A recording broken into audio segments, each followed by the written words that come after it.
for me. Crazy enough, I got there when I was at the peak of my career as an X-ray adult star. So it was kind of like a scandalous moment for me at that point in my life. We approached him and we asked him to pay us, and he wouldn't pay us. And that kind of broke my heart. When we asked to get paid, he kicked us off the show. When people thought about Soul Train, it was all the flashy fits, smooth tracks, and dancers doing their thing. But off camera, that set was full of chaos, messy power moves, clashing egos, and folks fighting to be seen. This wasn't just about showing out on the dance floor. It was about breaking through, forcing people to pay attention, and not waiting around for permission. From Rosie Perez bringing that East Coast heat.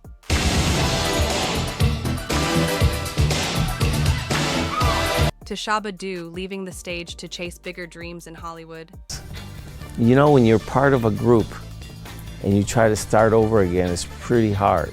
Yeah, they knew me as Shabba-Doo from the Lockers, but who was Shabba? These dancers didn't just perform, they changed the game. Get ready for the messy behind-the-scenes drama, the tension with Don Cornelius, and the rise of legends who went from Soul Train to worldwide icons. Now let's dive into the ones who didn't just hit the floor, they straight up changed the game. Rosie's first big break was Soul Train, and we have the video. Let's Oh, God. see how you did it. Oh, Oh, look at that! I love this. Rosie Perez came into Soul Train like a lightning bolt. She brought that East Coast flavor, sharp moves, and hip-hop energy that hit different from the usual West Coast smoothness the show had leaned on for years. Her style was fast, loud, and unapologetic, and it instantly made her stand out. But her presence stirred things up. Don Cornelius wasn't exactly thrilled. Her whole approach clashed with the mellow, laid-back rhythm he'd built the show around, and he wasn't shy about showing his disapproval. The tension didn't stay quiet for long. Things blew up. They got into it, and it got physical. She grabbed something and threw it right at him. That moment cost her. She was kicked off the set. But the way she flipped the script and introduced a new wave of movement, that left a mark, whether the show was ready for it or not.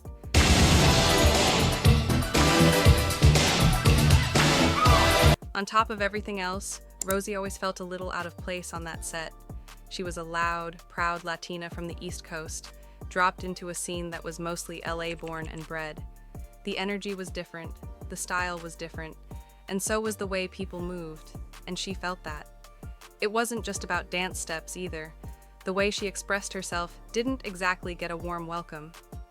She clocked pretty early on that her culture and background weren't getting the same kind of love or space to shine. The whole experience came with this undercurrent of not fully being accepted. Even with all the mess behind the scenes, Soul Train ended up being a major launchpad for Rosie. Her style turned heads, and people were paying attention. That energy got her the gig choreographing the Fly Girls on In Living Color, and from there, things just took off. She didn't stop at dancing either. She jumped into acting and landed roles in some straight-up classics, Do the Right Thing, White Men Can't Jump, and made sure nobody forgot her name. Soul Train might have been rocky, but it cracked the door open, and Rosie kicked it the rest of the way through. Rosie's time on Soul Train wasn't exactly smooth, but it was a turning point. The drama, the clashes, the feeling of not quite fitting in, it all shaped her. She didn't water herself down to blend in, and that made all the difference. Those tough moments ended up setting the stage for everything that came after. She kept it real, stayed loud, stayed bold, and it paid off. That messy chapter became the reason doors started opening. Next, Demita Jo Freeman. Me and Campbell, we were the first ones to start doing all this locking and kidding the floor, and I'm this girl going this. Demita Jo Freeman wasn't trying to be famous. She was just a teenager tearing up dance floors in LA, moving like she had something to prove. Ballet trained but fully in her own world, she was hitting clubs like Climax and Osco's, where the energy was loud, the music hit hard, and she could actually be herself.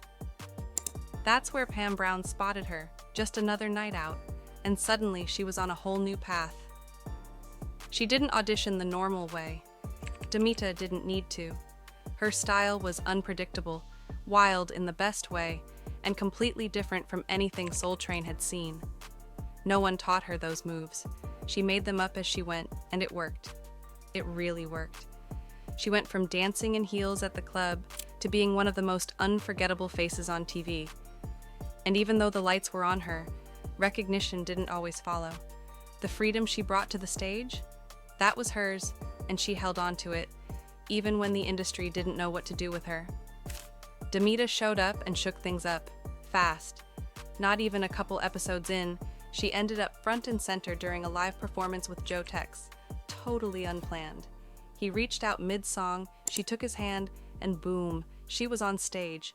Cameras were rolling, the crowd was locked in, and backstage, Don Cornelius was losing it.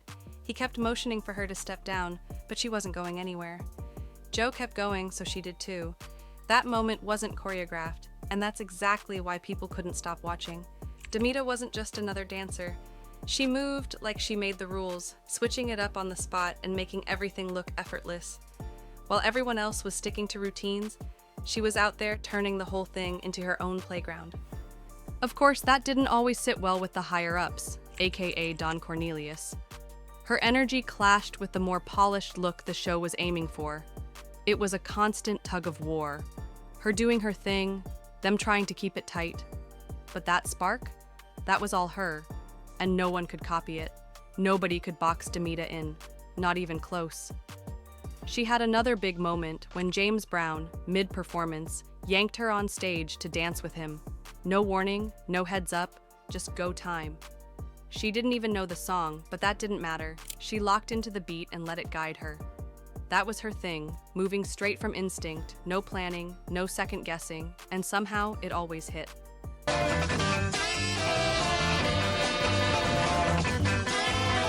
She didn't stop at Soul Train either. She ended up dancing with huge names like Cher and snagged roles in movies, including Coming to America.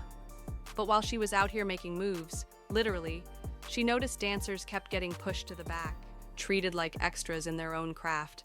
So she started speaking up, making sure dancers actually got their credit instead of just applause. Next, Jeffrey Daniel.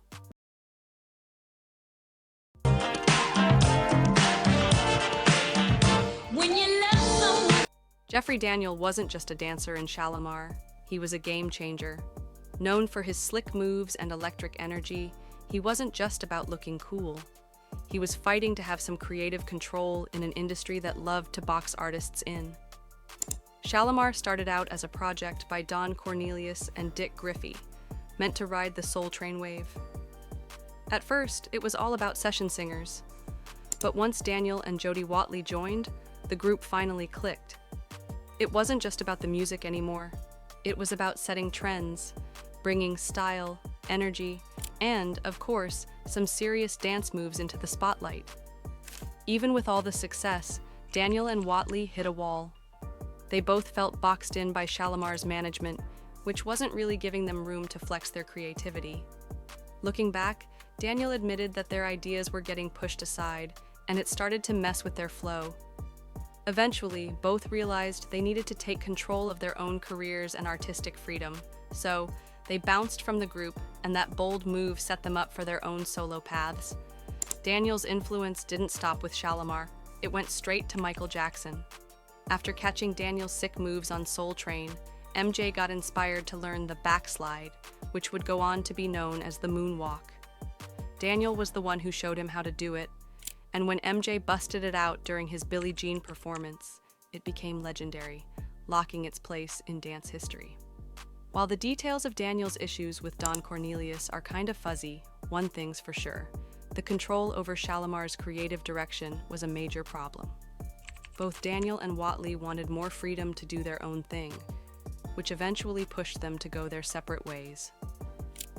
Daniel's journey wasn't just about dancing, it was about fighting for creative freedom in an industry that prioritized profit over artistry. Next, Shabba-Doo. All right, we get to be proud and black and strut our stuff and be unapologetic. Before the world knew him as Ozone from Breakin', Adolfo Shabba-Doo Quiñones was just another kid trying to level up on Soul Train.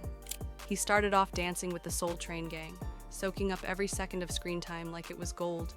Then he linked with Campbellock Jr., got deeper into the scene, and pretty soon, just dancing along wasn't cutting it for him. He wanted to flip the script, and he did. Instead of just riding the wave, he helped start one. He co-founded the Lockers, a crew that basically turned locking into its own thing.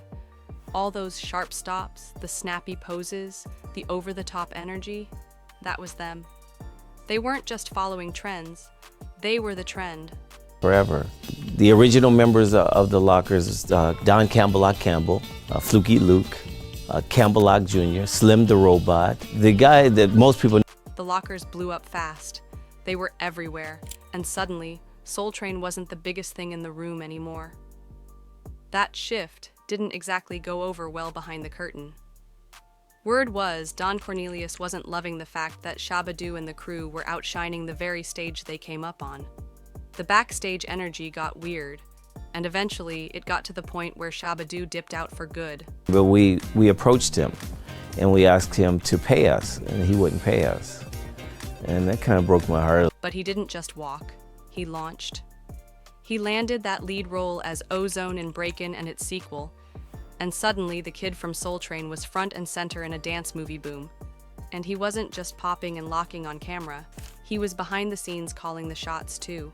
He started choreographing for big names, including putting together moves for Madonna's Who's That Girl tour. His exit from Soul Train didn't slow him down, it set him off.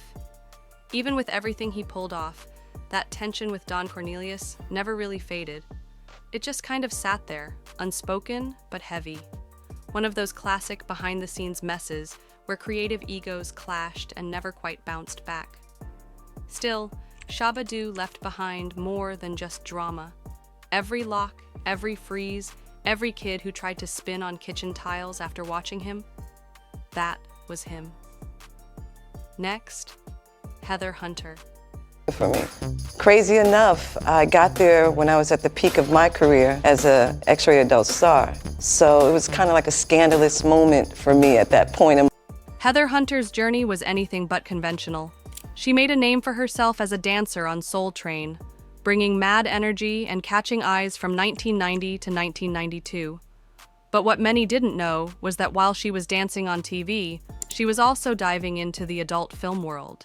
Her debut came in 1988 with Heather Hunter on Fire, kicking off a whole other career.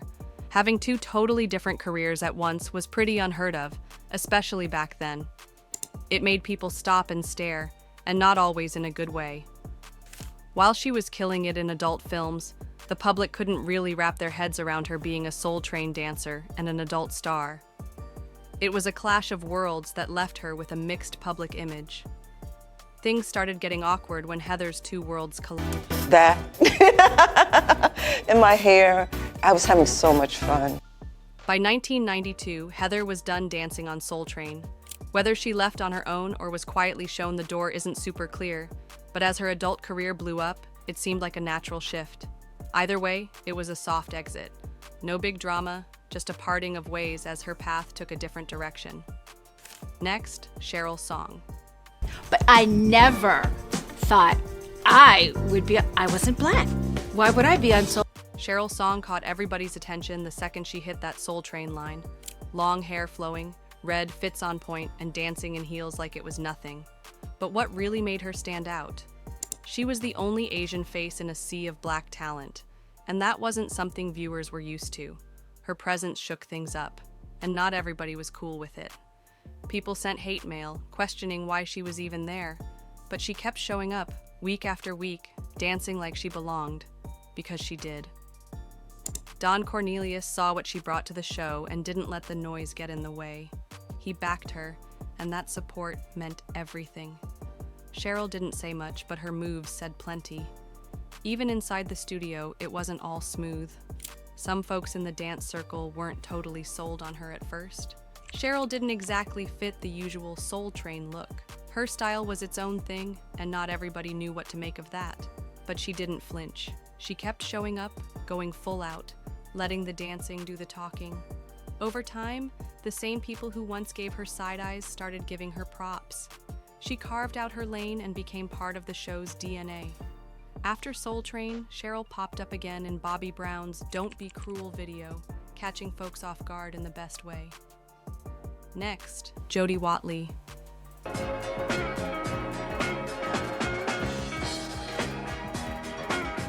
Before Jody Watley was out here winning Grammys and doing her solo thing, she was already turning heads on Soul Train with her killer style, smooth moves, and that magnetic presence.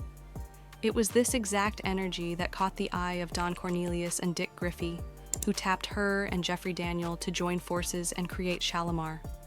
With Watley leading the charge, the group wasn't just about the music, they had the style to match. Her fashion game and stage presence were on point, helping to shape Shalimar's image and set trends. But as glamorous as it seemed, there was definitely more going on behind the scenes. By the early 80s, things were getting tense. Watley started to feel like Shalimar wasn't the fun gig it used to be. She was over the way they were being controlled, with the management calling all the shots and keeping them away from the creative side of things. Watley was done with that and decided it was time to bounce. There's no major drama recorded with Don Cornelius, but her exit from the group he helped build speaks volumes. Even though she left under tense circumstances, Watley later gave Cornelius his props, acknowledging him as a visionary and recognizing how he helped kickstart her career. After ditching Shalimar, Watley proved she was more than just part of a group. She totally reinvented herself as a solo act, mixing pop, R&B, and killer style to create something fresh. She even snagged a Grammy for Best New Artist, a moment that made it crystal clear she was a major player on her own terms. Don't you want me to touch you? Watley's journey was all about transformation, going from Soul Train dancer to pop queen, taking risks, fighting for her creativity, and always trusting her own voice. And lastly for today, the bone. So what I did was I saved up what little money I had, told my father, told my mother, I'm going to go to LA. My father told me over my dead body, I told him you have to supply the gun because Tyrone. The Bone Proctor wasn't just another dancer on Soul Train. He was a game changer. Known for putting whacking on the map, he brought this underground style into the mainstream with his sharp arm movements and fierce energy. Whacking wasn't just a dance, it was a statement, born from the LGBTQ+ clubs of 70s LA. And Proctor? He was one of the ones leading that charge, making sure everyone knew what it was about. Don Cornelius saw that star power and put him on the map with the Don Cornelius and the Soul Train Gang Presents tour. It was a huge moment that solidified Tyrone's spot in the Soul Train legacy. But let's not sugarcoat it. He had to fight through some serious barriers. In an era where non-traditional dance moves and queerness weren't always celebrated, Proctor had to prove his worth in a world that wasn't always ready for him. Even though he didn't always talk about it, the struggle was real.